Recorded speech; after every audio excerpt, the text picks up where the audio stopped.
ವೀಕ್ಷಕರ ನಮಸ್ತೆ, BN TV ಕನ್ನಡಗೆ ಸ್ವಾಗತ. ಜೆಡಿಎಸ್ನ ಮಾಜಿ ಸಂಸದ ಪ್ರಜ್ವಲ್ ರೇವಣ್ಣ ಅವರ ಪೆನ್ ಡ್ರೈವ್ ಪ್ರಕರಣ ರಾಷ್ಟ್ರ ಮಟ್ಟದಲ್ಲಿ ತೀವ್ರ ಸದ್ದು ಮಾಡಿತ್ತು. ಇದೀಗ ಜೈಲು ಪಾಲಾಗಿರುವ ಮಾಜಿ ಸಂಸದ ಪ್ರಜ್ವಲ್ ರೇವಣ್ಣ ಯಾವಾಗ ಹೊರಗೆ ಬರ್ತಾರೆ ಎಂಬುದರ ಬಗ್ಗೆ ಸೋದರ ಹಾಗೂ ವಿಧಾನ ಪರಿಷತ್ ಸದಸ್ಯ ಸೂರಜ್ ರೇವಣ್ಣ ಅವರು ಸ್ಫೋಟಕ ಹೇಳಿಕೆಯೊಂದನ್ನು ನೀಡಿದ್ದಾರೆ. ಹಾಸನ ಜಿಲ್ಲೆಯ ಹೊಳೆನರಸೀಪುರ ತಾಲೂಕಿನ ಚಾಕೇನಹಳ್ಳಿಕಟ್ಟೆ ಗ್ರಾಮದಲ್ಲಿ ಯುವಕ ಧನು ಸ್ಮರಣಾರ್ಥ ಕ್ರಿಕೆಟ್ ಪಂದ್ಯಾವಳಿ ಆಯೋಜನೆ ಮಾಡಲಾಗಿತ್ತು. ಈ ಪಂದ್ಯಾವಳಿ ಉದ್ಘಾಟಿಸಿ ಮಾತನಾಡಿದ ಸೂರಜ್ ರೇವಣ್ಣ, ಪ್ರಜ್ವಲ್ ರೇವಣ್ಣ ಅವರು ಇನ್ನೊಂದು ತಿಂಗಳಲ್ಲಿ ಹೊರಗೆ ಬರ್ತಾರೆ, ಏನು ತಲೆ ಕೆಡಿಸಿಕೊಳ್ಬೇಡಿ, ನಾವು ನೀವು ಎಲ್ಲರೂ ಒಟ್ಟಿಗೆ ಸ್ವಾಗತ ಮಾಡೋಣ. ಇವತ್ತಿನ ಪ್ರಪಂಚ ಮುಗಿದು ಹೋಗಿಲ್ಲ, ಮುಂದಕ್ಕೂ ರಾಜಕೀಯ ಏನು ಅನ್ನೋದು ನನಗೂ ಗೊತ್ತಿದೆ ಎಂದು ಸೂರಜ್ ರೇವಣ್ಣ ಅವರು ಸ್ಫೋಟಕ ಹೇಳಿಕೆಯನ್ನ ನೀಡಿದ್ದಾರೆ.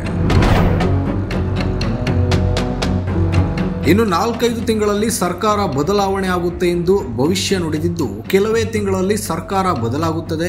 ಆನಂತರ ಅಲ್ಲಿದ್ದವರೆಲ್ಲರೂ HD ರೇವಣ್ಣಗೆ ಜೈ ಅಂತಾರೆ. ಕ್ರಿಕೆಟ್ ಪಂದ್ಯಾವಳಿಯಿಂದ ಒಂದು ಸಂಘಟನೆ ಮನೋಭಾವ ನಿಮ್ಮಲ್ಲಿ ಬರಲ್ಲ. ನಾವು ದಿನ ಬೆಳಗ್ಗೆ ಆದರೆ ನಿಮ್ಮ ಜೊತೆ ಎಲ್ಲ ಕಾರ್ಯಕ್ರಮಗಳನ್ನು ಭಾಗವಹಿಸುತ್ತೇವೆ ಎಂದಿದ್ದಾರೆ.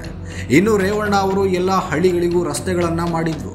ಈಗಿನ ಜನರೇಷನ್ನಲ್ಲಿ ಎಲ್ಲ ಹಳ್ಳಿಗಳಲ್ಲೂ ದೇವಾಲಯ ನಿರ್ಮಾಣ ಮಾಡ್ತಿದ್ದಾರೆ. ನಮ್ಮ ಗ್ರಾಮಕ್ಕೆ ಯಾರು ಹಿತ ಯಾರು ಅಹಿತ ಅಂತ ಯೋಚನೆ ಮಾಡಬೇಕು. ಶಾಶ್ವತವಾಗಿ ನಿಮ್ಮ ಗ್ರಾಮದ ಕೆಲಸ ಮಾಡಿದವರನ್ನ ಏಕೆ ನೆನಪಿಸಿಕೊಳ್ಳುತ್ತಿಲ್ಲ ಎಂದು ಪ್ರಶ್ನಿಸಿದ ಅವರು, ಯುವಕರು ಎಲ್ಲರೂ ಒಂದಾಗಿ ಒಗ್ಗಟ್ಟಾಗಿ ಒಂದು ಕಡೆ ಇರಬೇಕು. ಇನ್ನೊಂದು 4-5 ತಿಂಗಳಲ್ಲಿ ಸರ್ಕಾರ ಚೇಂಜ್ ಆಗುತ್ತೆ. ಆ ಕಡೆ ಹೋಗಿರುವವರ ಕತೆ ಏನು ಎಂದು ಸೂರಜ್ ರೇವಣ್ಣ ವ್ಯಂಗ್ಯವಾಡಿದರು. ಇನ್ನು ಸೂರ್ಯ ಹುಟ್ಟೋದು ಮಾತ್ರವಲ್ಲ, ಸೂರ್ಯ ಪ್ರಜ್ವಲಿಸುತ್ತಾನೆ ಅನ್ನೋದು ನೆನಪಿರಲಿ. ಕಾಂಗ್ರೆಸ್ ದ್ವೇಷದ ರಾಜಕಾರಣ ಮಾಡ್ತಾ ಇದೆ. ಗೌಡರ ಕುಟುಂಬ ಮತ್ತು JDS ಕಾರ್ಯಕರ್ತರನ್ನ ಹಿಂಸಿಸುತ್ತಿರುವ ಆಡಳಿತಾರೂಢ ಕಾಂಗ್ರೆಸ್ಗೆ ಅಧಿಕಾರ ಶಾಶ್ವತವಲ್ಲ ಎಂದು ಹೊಳೆನರಸೀಪುರ ಶಾಸಕ HD ರೇವಣ್ಣ ಅವರ ಪುತ್ರ ಸೂರಜ್ ರೇವಣ್ಣ ಎಚ್ಚರಿಕೆ ಸಂದೇಶ ನೀಡಿದರು. ಯಾವುದು ಶಾಶ್ವತವಲ್ಲ, ಯಾವ ಸರ್ಕಾರವೂ ಶಾಶ್ವತವಲ್ಲ.